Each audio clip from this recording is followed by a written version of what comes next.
Hey everybody, welcome to our third video in our little Taoism series.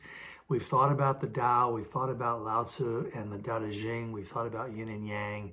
Let's turn our attention now to an ethical question, a question of action. What is the most effective form of action? What does Taoism teach about that?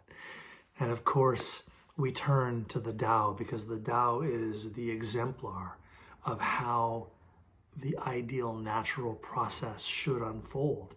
And wisdom in Taoism means to align one's own life into accord with the Tao, with the processes of nature. You recall that the Tao is the Daoist word for ultimate reality, that ineffable sacred source found within all things. It's immanent as well as transcendent. And as you recall from our last video, the way the Tao or the One pours forth into all of this is by dividing itself into the polarities of yin and yang. So all natural phenomenon, all that is a combination of those two qualities, yang and yin. Yang, bright, hard, assertive. Yin, damp, dark, yielding. And everything that is some combination of those two things. And therefore, reality, as we obviously know from our own experience, is continually ebbing and flowing, becoming more intense and then relaxing.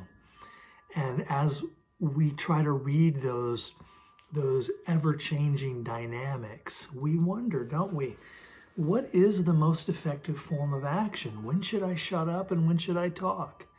When should I be assertive and ask for what I want? And when should I hold back and wait and let things unfold on their own? We're all doing that all the time. Let's see what Taoism has to offer on that process. So let's answer the question the way Taoism does. The most effective form of action in Taoism is called Wu-Wei.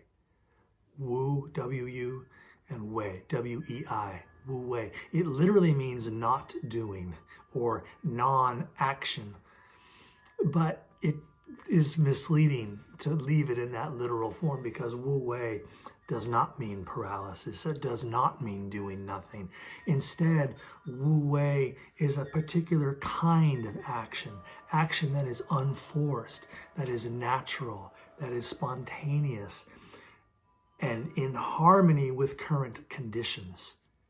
And that's the key part, isn't it? In harmony with current conditions, because current conditions are always changing. Sometimes the light is red and you should stop. Sometimes the light is green and it's time to go. So if you're not intuitively and insightfully reading the field of current conditions around you, you won't know when to hold back and when to push on. Wu-Wei is that state of intuitive, perceptive readiness and fluidity in the face of the ever-changing forms around us. The way water moves downhill, that's a perfect example of Wu-Wei. Water doesn't sit there on top of the hill and go, how am I going to get to the sea? I better write a plan. I better consult the experts. It just falls to the next lowest place.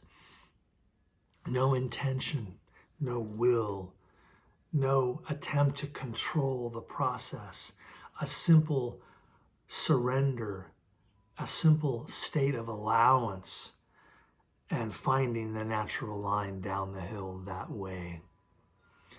You know what's another good example of Wu-Wei that often comes to my mind is surfing.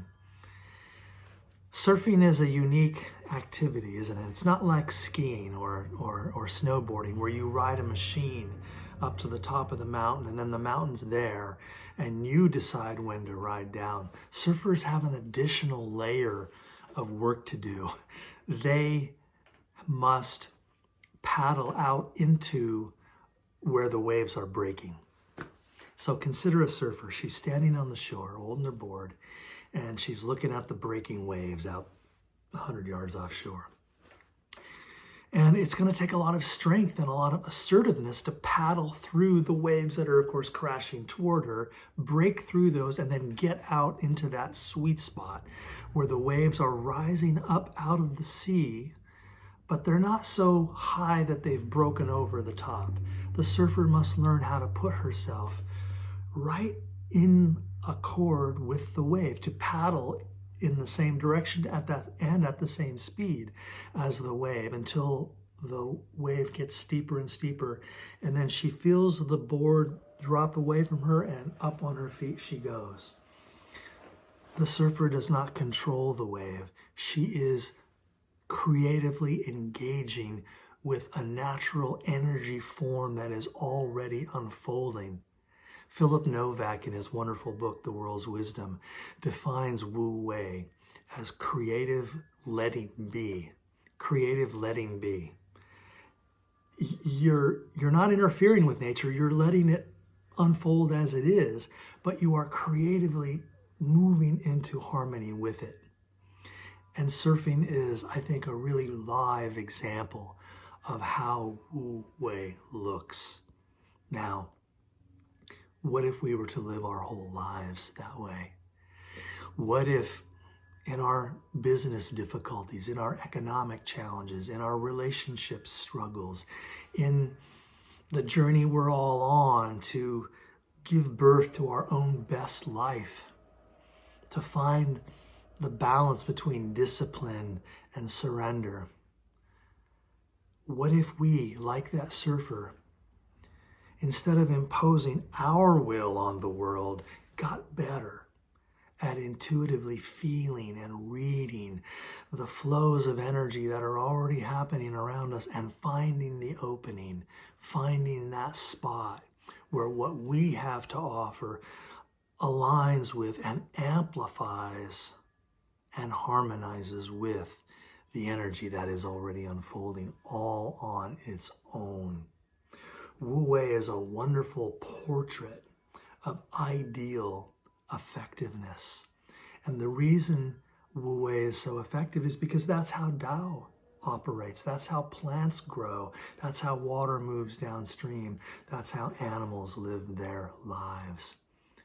So Wu-Wei is a very yin form of action. Remember, yang was all about to-do lists and discipline and assertion and aggression and force. Whereas yin is all about leaving room, letting things unfold on their own, and with the least effort, achieving the most. That's a fascinating portrait of human effectiveness from the Daoist perspective.